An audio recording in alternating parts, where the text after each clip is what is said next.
predseda združenia František Bednar prečíta výzvu Svetového združenia bývalých politických väzňov za neutralitu Slovenskej republiky. Vážení hostia, milí priatelia, pri príležitosti 81.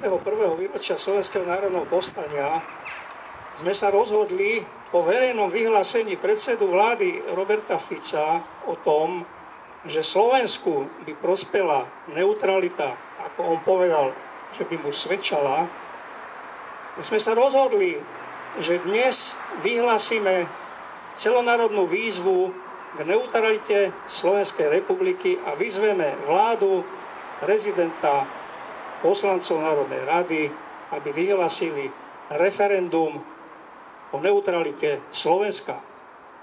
Žiaľ, ako vidíme, vy všetci, ktorí ste tu dnes, ste prejavili skutočnú odvahu a patrí vám naozaj vďaka.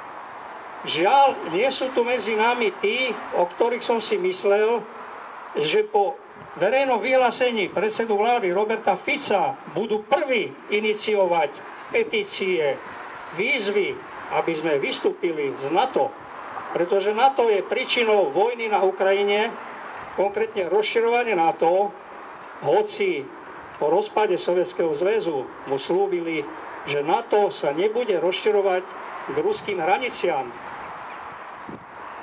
Jeden americký generál povedal, že my sme nad Rusmi nezvíťazili, ale sme ich oklamali. A až na to prídu, budeme to ľutovať. Ako vidíme, prezidentovi Trumpovi to už pomaly dochádza. Žiaľ, nie sú tu medzi nami tí veľkí národovci, Slovenské hnutie obrody, pán Štefan Harabín, ktorý hovorí o neutralite, a mnohí ďalší, Rádia alternatívne, Slobodný vysielač, Infovojna. Ani len zmienku nedali o tom, že v Poprade sa našli ľudia, ktorí mali odvahu, tak ako tí, ktorí sa pridali k Slovenskému národnému povstaniu, tak aj my dnes v časoch, kedy nás chcú vtiahnuť do ďalšej vojny, ktorá dokonca hrozí 3. svetovou vojnou, a anglosasom je to úplne jedno, pretože je to bratovražedná vojna medzi Slovanmi. A my sa jednoducho nechceme do toho zapájať. Takže dnes by som prečítal tú výzvu, ktorá pôjde oficiálne mailom všetkým našim najvyšším predstaviteľom a médiám, ktoré tu žiaľ medzi nami dnes nie sú, hoci som ich všetkých pozval. Vážený pán prezident, vážený pán predseda vlády, vážení ministri, vážený pán predseda Národnej rady Slovenskej republiky, vážené poslankyne a poslanci Národnej rady Slovenskej republiky. Pri príležitosti 81. výročia Slovenského národného povstania v mene tých, čo za slobodu položili život, jasne odmietame extrémizmus, totalitu a zneužívanie histórie na podnecovanie nenávisti. Slovensko dnes stojí na križovatke dejín. Nechceme byť vťahovaní do cudzích vojen. Nepotrebujeme ďalší Balkán, ďalší Irak, ani ďalší Afganistan.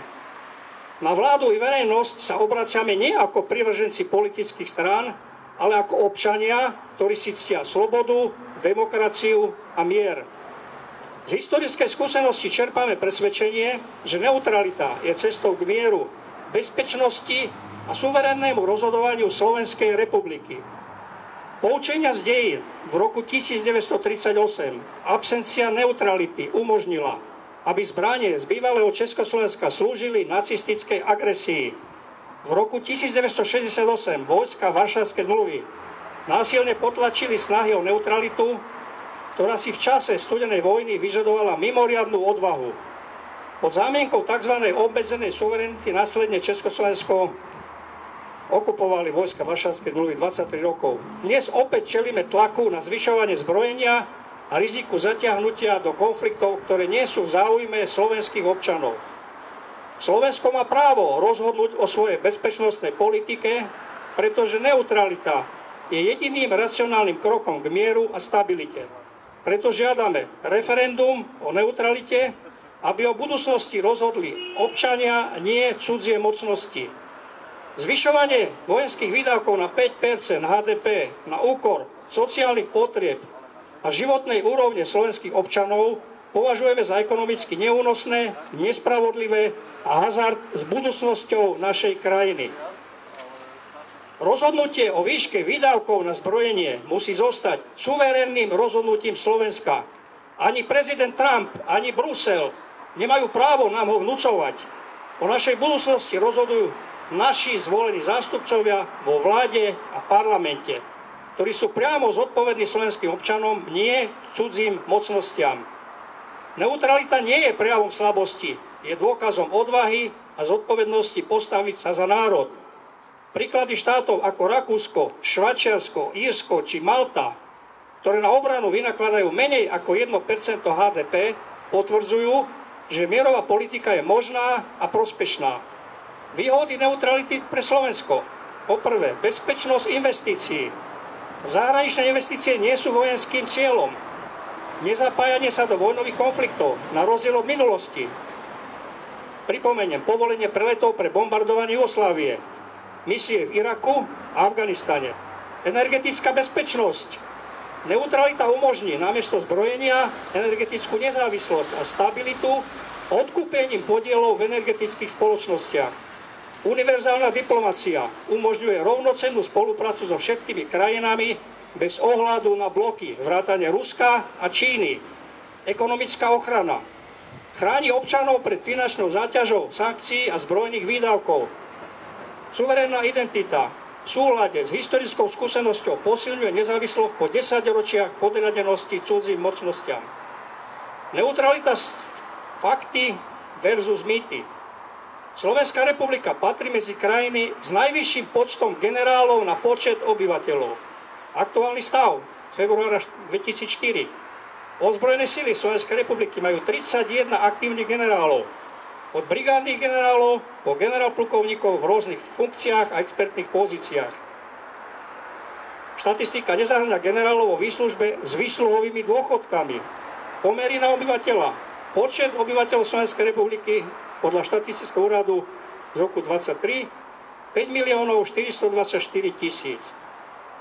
Pomer 1 generál na 175 000 obyvateľov. Porovnanie s inými štátmi. Česko 10,5 milióna obyvateľov, cirka 35 generálov, čiže 1 generál na 300 000 obyvateľov. USA a Turecko, absolútny počet generálov je vyšší, ale pomer k obyvateľom je výrazne nižší ako na Slovensko. Slovensko patrí medzi krajiny s najvyšším podielom generálov na počet obyvateľov v Európe. Neutralita versus vojenské výdavky. Výdavky na obranu a zdravotníctvo patria medzi najlukratívnejšie. Hlavní odporcovia neutrality sú politici, aktívni a výsluhoví generáli s politickými ambíciami, ktorí tvrdia, že neutralita by bola nákladná. To je účelový zavádzajúci argument. Každý štát prispôsobuje obranný rozpočet svojemu reálnemu HDP a dôležitá je dlhodobá stabilita, bezpečnosť a neutralita. Pri príležitosti výročia Slovenského národného povstania preto vyzývame vládu Slovenskej republiky, aby vypočula hlas občanov a iniciovala referendum o neutralite Slovenska. Sme presvedčení, že iba neutralita nám umožní zostať verný odkazu tých, ktorí za slobodu položili život. Neutralita nie je slabosť, je to odvaha povedať, nebudeme pešiakmi v cudzej hre. Je to záruka budúcnosti založenej na miery, spolupráci a suverenite. A je to jediný spôsob, ako zabrániť, aby bolo Slovensko zatiahnuté do bratrovraženej vojny medzi Slovanmi. Chceme byť mostom, nie bojskom. Rozhodnutie o budúcnosti tejto krajiny musí zostať v rukách občanov, nie mocnosti a cudzích záujmov. Vyzývame všetky proslovenské a národné politické strany, ako aj občianske združenia a každého, komu záleží na osude Slovenska, preukážte nielen slovami, ale aj skutkami, že nie sme ľahostajný a zbabelý národ, za aký nás označovalo vysielanie rádia Slobodná Európa počas protestov organizovaných poľským hnutím Solidarita. Už nikdy viac nechceme byť národom, ktorý mlčí, už nikdy viac nechceme byť národom, ktorý sa bojí. Nájdime v sebe odvahu, ako mali ľudia v roku 1944, keď sa pripojili k povstaniu, ale aj tí, ktorí v roku 1968 podpisovali petície za neutralitu štátu. Ak oni dokázali riskovať všetko, dokážeme aj my Pozdvihnime hlas za mier, za slobodu, za neutralitu. Smrť z fašizmu, slobodu národom. Ďakujem za pozornosť.